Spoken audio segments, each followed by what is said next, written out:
Salut YouTube, on se retrouve sur Summoner's War. On est un petit peu late par rapport à quand j'aurais dû le filmer. La fin de saison d'occupation a eu lieu, du coup on est parti sur les tournois. Donc on sait du 1 contre 1 maintenant, vous avez pu le voir par rapport aux events où il suffit de voter pour avoir quelques récompenses. Et du coup on va regarder nos replays. Alors LPU c'est aussi moi, c'est mon troisième compte. J'ai eu le temps d'attaquer qu'avec 2 comptes, ensuite j'ai pas eu le temps de réattaquer derrière. Sauf erreur de ma part, il n'y a pas eu de défaite. Donc ça a mis plutôt bien. Donc là, on met Léo parce que ça bride Shan. Ils ont probablement du multi, de la vitesse aussi, puisqu'il y a du buff speed. On a Julian, autant l'utiliser. Il se cleanse au début de son tour, donc il peut faire des gros dégâts et ne pas subir les CC, c'est plutôt cool. Et si je me souviens bien, il s'était un petit peu énervé, il me semble qu'il a proc là tous les tours. Et on met Rina parce qu'il n'y a pas Camille sur le compte, juste pour tanker la Syra, simplement. Encore un proc de son côté. Donc le petit père il s'est bien énervé. Ça c'était un petit peu embêtant. Du coup il se cleanse pas. Heureusement la Syra va pas aller sur lui, il n'y a pas de break def, donc elle va pas switch le focus. Ok. On vient à bout de la Syra et puis là il n'y a plus de menace. On va skip ça vite. Hop. Très bien. Alors. Ça me remet pas correctement. Alors, le deuxième. Je voulais tenter le Geralt. Parce qu'il a quand même un bon kit, mine de rien. La Riley pour prendre le focus de Brandia et la Nana pour prendre le focus du reste, plus son revive, plus le break def AOE. Je me suis dit que ça pouvait être cool.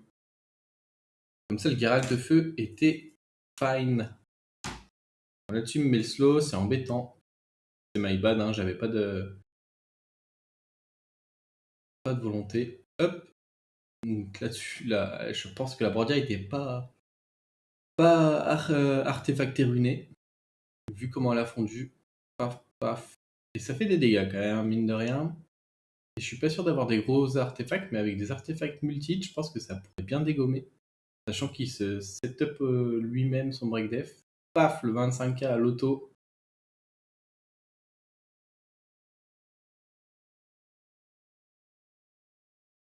Et voilà. Très bien, donc pas trop de soucis, ça vient de la def, hein, c'est normal. Alors là-dessus, je saurais pas vous expliquer, c'est juste que ce compte a des super runes en termes de proc vitesse, mais il n'y a pas une grosse box. Donc je me suis dit, il me faut un stripper, il me faut une grosse nuke, et je peux profiter de la grosse nuke avec un Raok qui est entre guillemets lui aussi une nuke.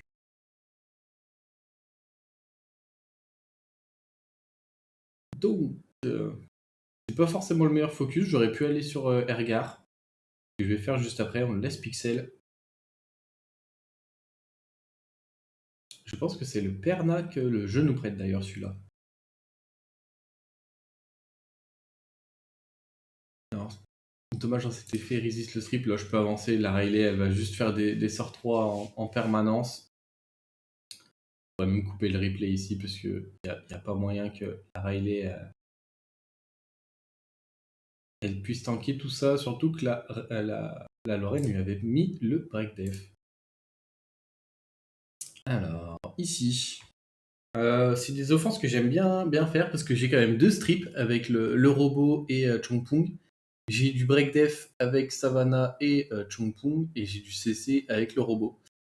Contre des drafts où il n'y a que de l'eau ou du vent, je me dis que c'est assez sympa comme draft, surtout que je du coup super bien du lead de Chongpung qui est de 50% attaque vent. Hop. Comme ça je peux setup le break def. Hop, on miss le stun, c'est un petit peu dommage. Par chance, toutes les réducs ATB passent. On sort Momo là-dessus. Paf, 22k à l'auto. Et derrière, c'est fini. Donc ça a mis plutôt bien. J'aime vraiment bien cette petite offense quand elle peut sortir. C'est cool, je trouve. Ok. Alors, voici, on est là. J'ai pas fait l'archétype que je fais d'habitude par rapport à la box que j'ai. Là, je tombe sur un trap, ou alors peut-être pas un trap, mais vu que j'avais pas le buff, ben, ça passe pas. Et du coup, vu que je tue pas au premier coup, je me suis dit avec Thomas, je suis obligé d'aller chercher au milieu parce que sinon elle va aller venir chercher la Sonia et c'est risqué. Et puis juste à l'auto-buff, je sors le. Comment il s'appelle le lag marron haut. Bon, tant pis. Vous voyez très bien la chimère haut. Donc c'était un petit peu expéditif, mais je me suis quand même fait trap avec la Riley. Donc ça m'a fait un petit peu suer, mais bon, c'est pas grave, c'est passé. Hop.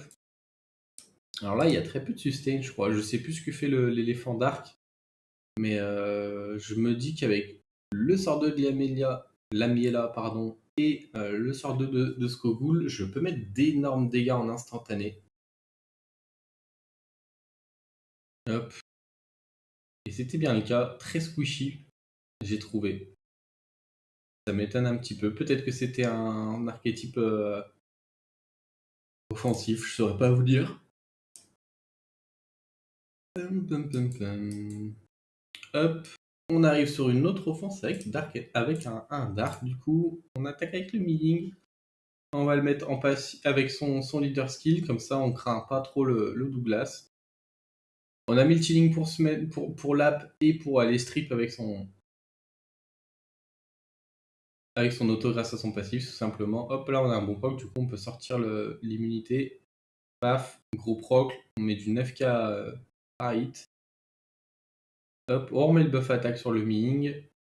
Je crois qu'on va aller découper le Douglas bien correctement. Il me semble avoir vu un 14k en crit. On va pas lui avoir mis beaucoup de crit, je crois que je lui ai mis beaucoup d'attaques. Parce que je l'ai mis également en dev, je crois, pour essayer de trapper les Sonia. Je sais pas si ça fonctionne. Mais peut-être que oui. Hop, alors.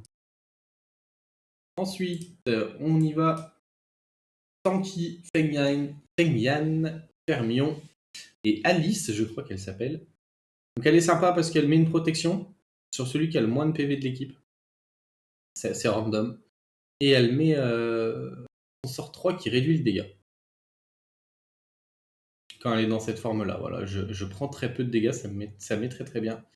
Donc pour moi, la menace, c'est le Tessarion avec son Oblivion. Donc je vais le sortir. Hop. On a le Cleanse là-dessus, on proc, on laisse Pixel. Hop, on peut aller venir finir avec Alice, c'est très bien. Et puis derrière, on va juste aller chercher Acroma. On peut pas mettre plus. Acroma qui a pris beaucoup de tours.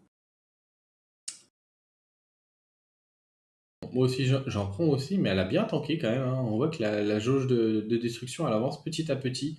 Et là, je mets le break death sur Riley, donc du coup, forcément, je switch le focus. Elle proc, donc forcément, je vais retourner sur Acroma. Non, je ne retourne pas sur Acroma parce qu'en fait, elle a fait son sort 3 et elle a plus d'immunité. Je vous raconte des bêtises. Donc j'ai tenté le retour du break death.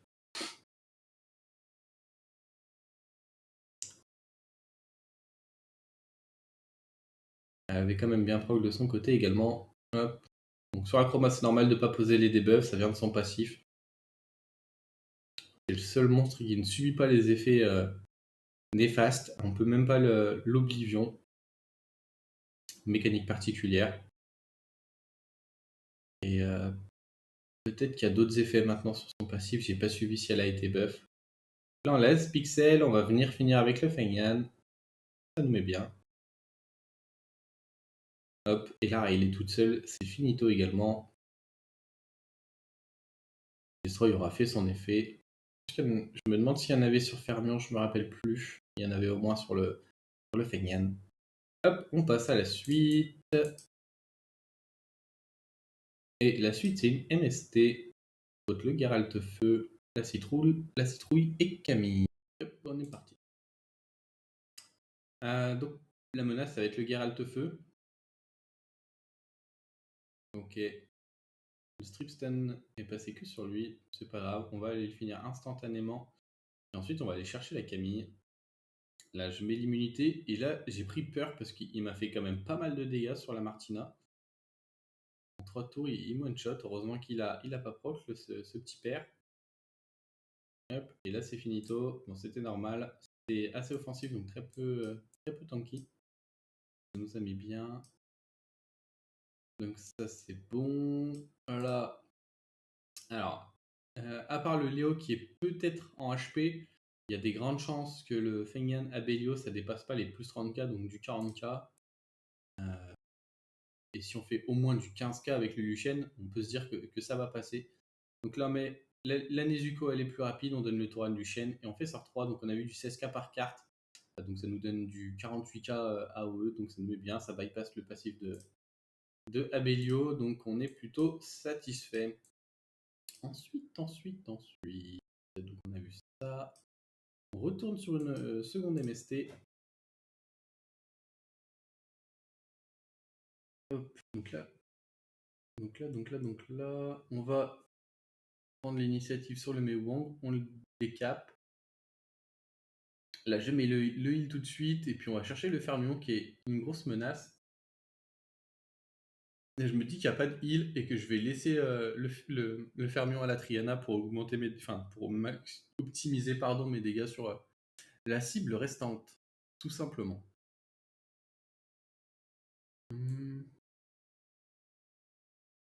Ok. Donc là, je me suis dit, est-ce que je vais être plus rapide? Je pense que oui, parce que là, il n'y a pas de porteur de cette Swift. Donc je vais prendre le premier tour, sauf erreur de ma part. On prend le premier tour assez largement, on se met en état de menace, il loupe ses bombes, on va one-shot le Minato, comme ça il n'y a plus de soucis derrière. Ensuite on met le sort 2 de basse-tête, malheureusement pas de break def. Là je mets le buff sur Odin directement parce qu'il avait besoin pour avoir le 5 stack. On va chercher la Syrah, parce que lui tout seul, même s'il met des bombes, ça sera pas suffisant. Et donc on est très très fan là-dessus. C'est un petit peu lent. Hop. Et donc, ah oui, la seconde MST c'était un autre compte, ok. Parce que sur ce compte, je crois que j'ai 3 Martina, mais c'est vrai que j'ai pas assez de China. Donc on a switch les offenses de compte, ce qui est normal, hein, à un moment donné j'ai plus d'offenses possible. Donc là j'ai eu un petit peu peur, je me suis dit que je vais y aller avec du revive et quelque chose qui pourrait probablement tanker. Alors je sais que le Kaki il a double auto à l'auto, mais je pense que ça passe. Et en fait, je crois que le mec était... Ouais, c'est ça, ouais. Pour moi, le Lucifer passait en deuxième. Et donc mon Yunu, il mettait le passif sur le Lucifer et je le tabassais. Ça s'est pas passé comme je le souhaitais. Hop. Mais mine de rien, ça c'est bien fini. Et puis Léo ne peut pas gagner contre Garo quoi qu'il arrive. Donc un petit peu de chance par rapport à ce que j'avais prévu. Parce que pour moi, comme je vous le disais, Lucifer en deux. Et le Yunu le décapait. Et en fait, c'est le Kaki qui a joué. Et du coup, il a pris l'endure. Donc ça a rallongé un petit peu le combat. Mais c'est pas grave. Ok, donc on en est là. Alors ici, je crois que c'était pas le meilleur choix, mais ça a bien tanké, mine de rien. Donc plutôt satisfait. Donc là, elle me strip-ton 2, c'est pas cool. Là-dessus, il strip et il stun l'élément opposé, bien sûr à lui. Il a bien cliqué ce Moore. Et là, je commence à avoir peur.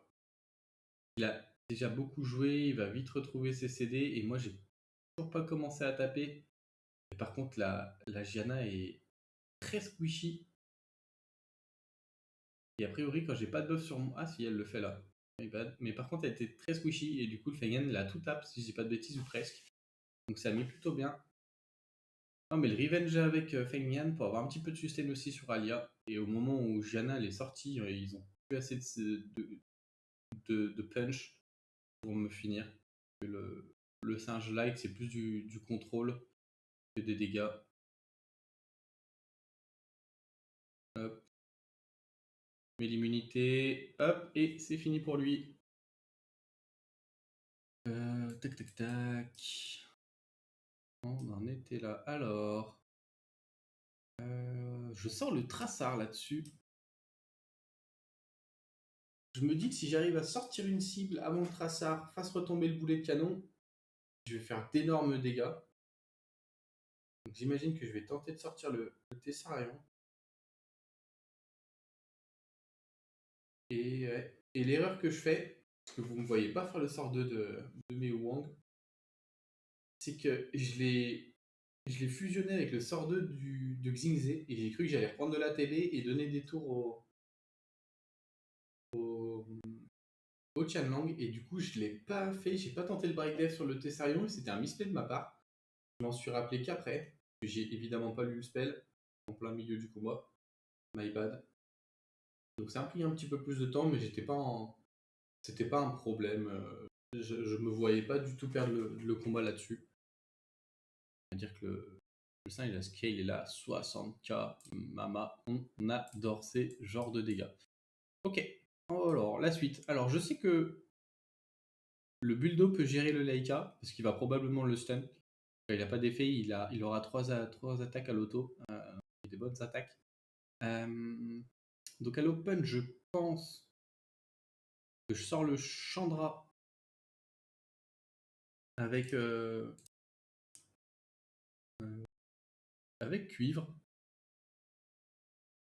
Non, pas du tout. On va chercher Ritacha à droite, comme ça il a pas le buff def, et du coup avec le cuivre on peut ignore def le Chandra sans souci. Ok, là on lui met le slow. C'est entre guillemets cool pour nous, mais on avait le slow aussi sur ce petit père. Hop. Et comme je vous dis, alors j'ai tenté l'attraction pour lui faire du retrait à TB, j'aurais pu juste mettre double auto, il était stun quoi qu'il arrive, c'était fine. Et avec l'élément opposé, c'est fine aussi, évidemment, ils sont quasi capés, je crois, quoi qu'il arrive. Donc ça passe bien, moi j'aime bien. Donc des fois je me fais avoir quand le Laika peut-être il a beaucoup plus de résistance et que j'arrive pas à le stun et qui revenge du coup. Mais là c'était pas le cas. Alors ici, bon, je prends pas trop de risques, je sors une grosse offense. Je tente la Cyric Dark et Liesel. On met le buff speed, on met le slow, hop. Et là c'est quand même un petit peu tanky. Ce qui me fait peur c'est le contrôle du Tyron. Et du coup, on va finir tout ça. Hop, on se remet le buff speed. Hop, et là, on fait beaucoup moins de dégâts, mais c'est pas très grave. Il faudrait que j'arrive à ruiner bien mieux ce Liesel pour faire plus de dégâts. C'était sympa quand même de mettre quasi mid-life avec du setup break def sur lui-même, c'était cool. J'ai bien aimé. Alors là-dessus, ce petit père m'a surpris. Il m'a quand même tabassé. On est parti. Hop, je vais silence à droite vu que je suis plus rapide. Ouais, il m'a bien fait mal quand même.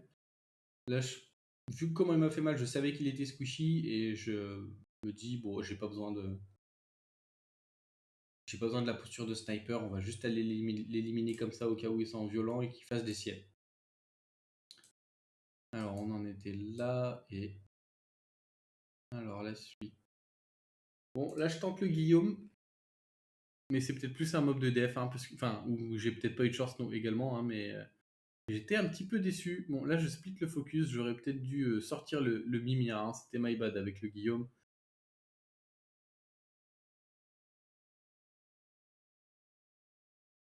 Donc là, je sais que je vais faire les dégâts suffisants pour l'éclater, hein, donc je vais l'éclater, je vais pas le laisser jouer au vu des dégâts qu'il m'a collé. Hop. Et là, on termine. Un petit glancing à 13k, on adore également. Et donc là, on va chercher la MST avec un Susano Lushen Konamiya. Je pense que cette fois-ci, j'ai re-runé le Konamiya qui était en triple fight, vu que les runes sont détachées de l'occupation en PvE, on est bien. La Triana était mal positionnée. Enfin, il a préféré mettre le lead, donc ça veut dire qu'à un moment donné, si elle meurt avant par rapport à mes cartes, son passif proc le pas et il y a une des cartes dont les dégâts sont annulés. Je sais pas trop si c'est clair, j'arrive pas à expliquer mieux. Et donc pas de défaite, 10 sur 10 et c'est gagné et j'ai pas pu prendre le temps d'attaquer avec le dernier compte. Donc on a un petit peu stomp les ennemis, il n'y a pas eu trop de répliques. Donc ça nous propulse sur le deuxième tour qui a lieu également aujourd'hui. Cette fois-ci, je vais essayer d'attaquer, bien que ce soit déjà en bonne voie pour gagner. Il faut que j'attaque rapidement, ça va reprendre des bases et nous assurer la victoire. Donc, la vidéo un petit peu plus tard et j'essaierai de la faire plus vite que la vidéo du premier tour. parce que là, je la fais juste avant d'attaquer, parce que sinon j'ai peur de perdre les replays, simplement. Voilà, j'espère que la vidéo vous aura plu. Je vous souhaite une bonne journée ou une bonne soirée selon quand vous regardez la vidéo. À bientôt. Ciao, ciao.